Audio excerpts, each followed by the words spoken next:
Assalamualaikum. Nah, ini kita ada di acara Kue Rakap 2 yang diselenggarakan di Gantangan Denhar.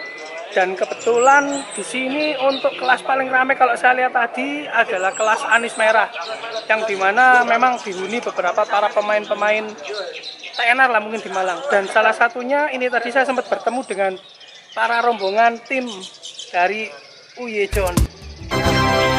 Ayo kita ngobrol-ngobrol di sini untuk membahas mungkin ya bisa dibilang para pemain yang mau belajar atau masih mau akan belajar bermain burung khususnya Anis Merah.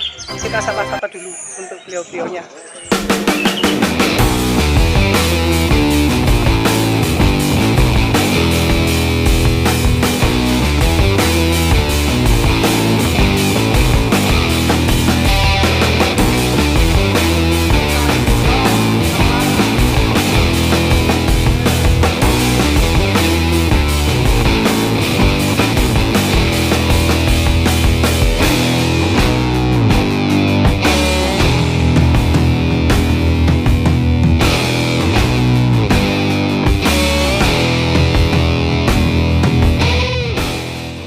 Ini saya sudah bersama para pemain dari tim Uyejon, dimana bisa dibilang ya bibit-bibitnya dari tim Uyejon ini wah sudah keliling Nusantara ini bisa dibilang. Nah, Om bisa dibantu perkenalan diri dan mungkin teman-temannya Om.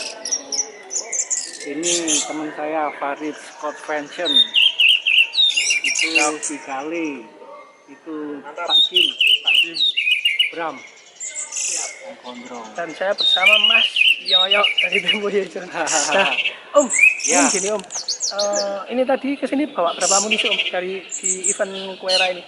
Bawa 2 Om, yang satu bahan. Ya. Dan kayaknya tadi udah sempat bawa ini ya, bawa piala. Nah, rezeki Om. Rezeki ya? Soal juara itu rezeki ya. Dibilang bahan tadi bawa 4 atau? Ya, teman saya si Farid bawa 2, saya bawa 2. Oh jadi total amunisi 4, cuman yang dinaikkan semuanya atau? Dua burung yang dinaikkan sana. Bahan ya Om ya? Selalu yang dinaikkan bahan. Yang satu bukan bahan, yang satunya gacu. Mantap. Gacu yang si berandal dulu itu loh. Siap. Saya jadi pernah sempat kita ya liputan si berandal. Iya. Dan ini dulu kan masih mungkin settingan untuk si berandal Om ya? Iya, kebetulan berandal ini masih bulu baru. Oh, habis mabung. Habis mabung pertama perdana di Wali Kota. Satu ya. Juara 1. Sudah saya Ini juara 3. Ini tadi dapat berapa aja Om?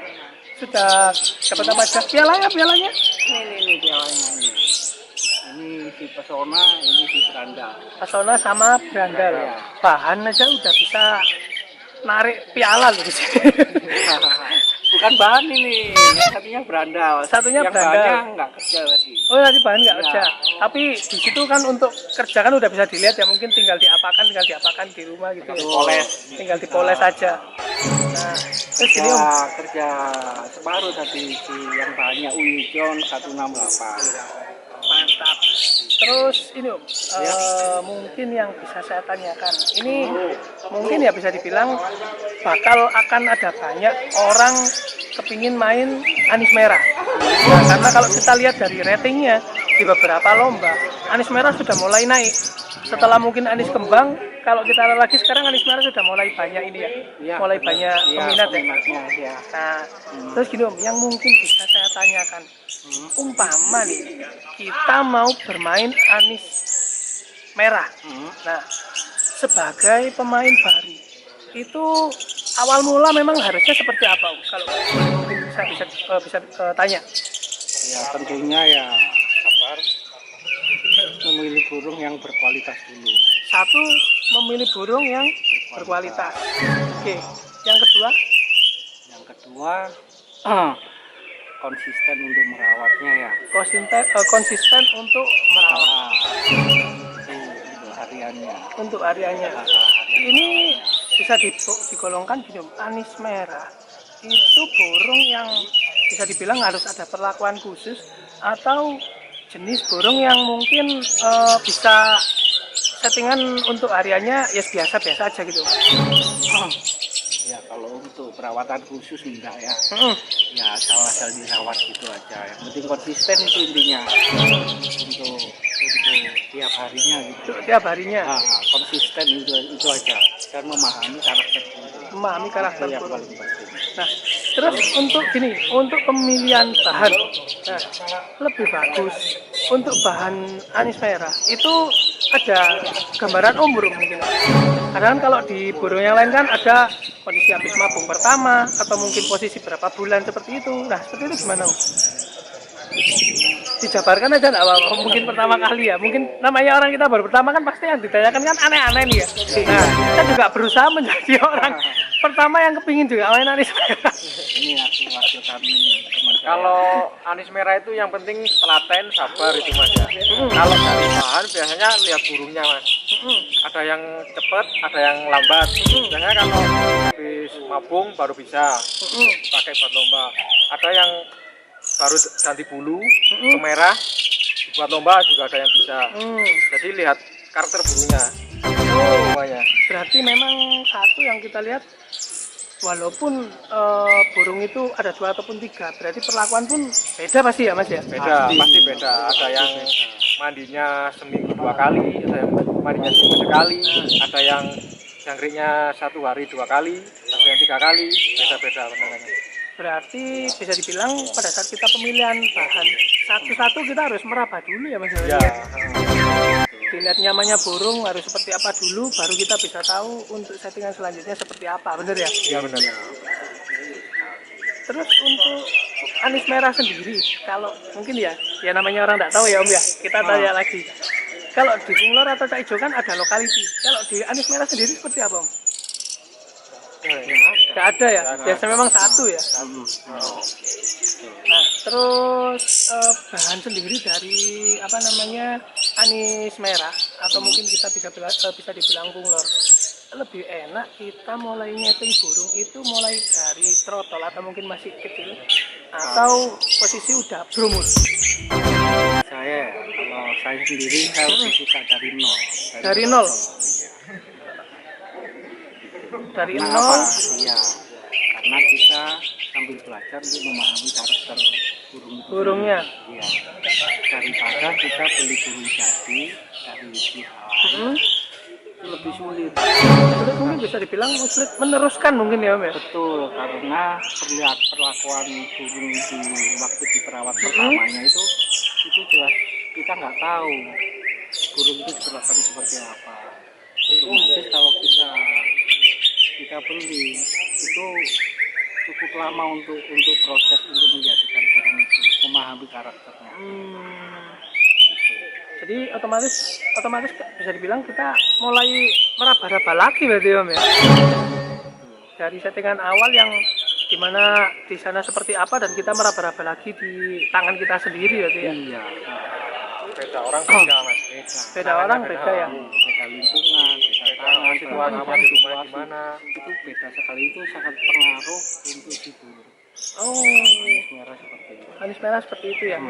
Berarti memang kalau umpama ada orang bilang burung memelihara burung anis merah, terus settingannya kita sedikit berubah di hari berikutnya, itu terus rewel, itu apa benar kira-kira? Apa?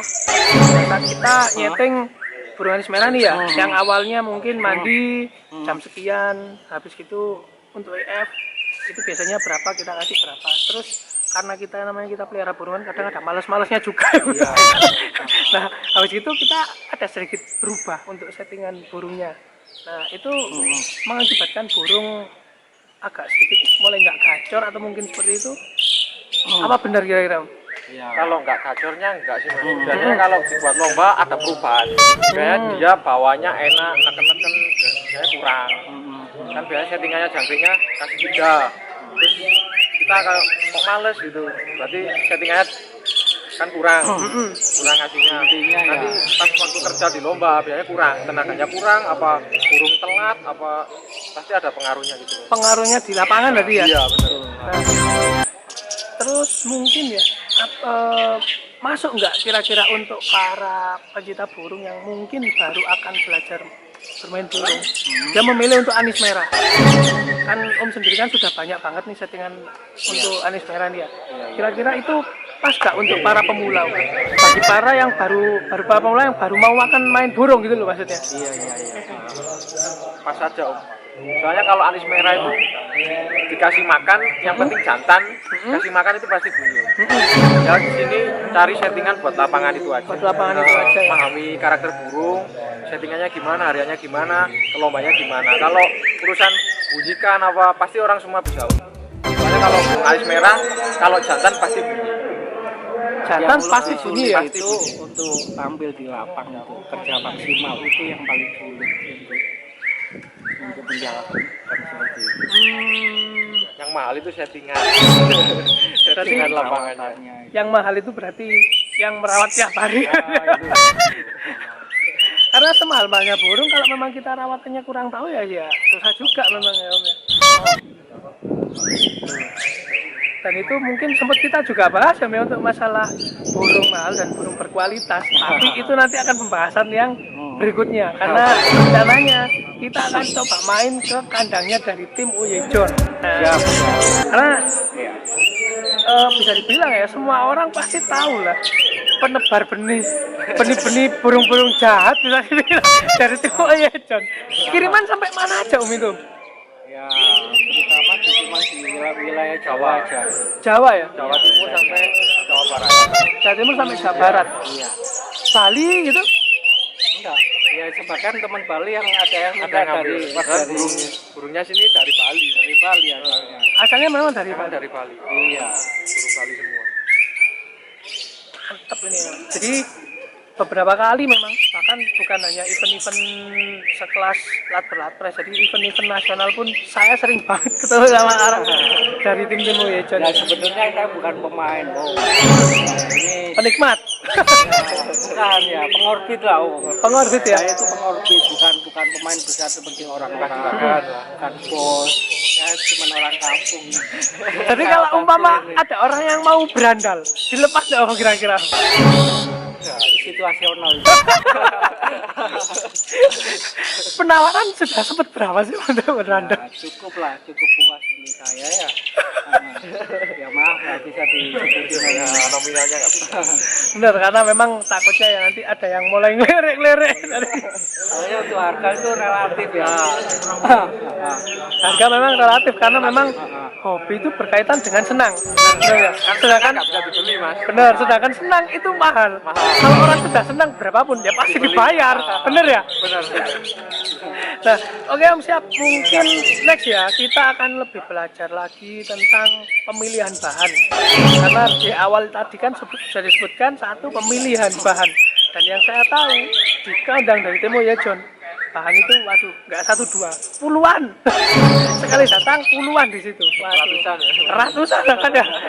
Jadi yang saya ingin tahu itu satu proses pemilahan dari bahan yang harusnya jadi bagus atau bahan yang masih bisa dibilang masih setengah ya. Nah, itu mungkin bisa dilihat nih dari situ.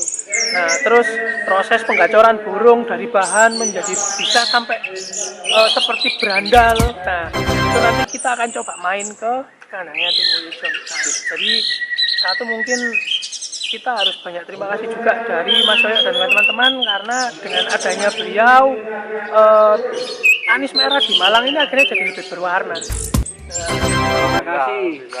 Semoga selalu sukses untuk Bijo Mania. Terima kasih Om. Namanya Anis Merah. Bijo Malang sukses. Terima kasih. Oke kalau gitu jangan lewatkan untuk vlog kita main ke kandangnya tim Uyejon karena di situ kita akan coba mengulas settingan-settingan dari awal sampai burung itu jadi anis merah. Salam Kicilopos Malang, #1. Sukses.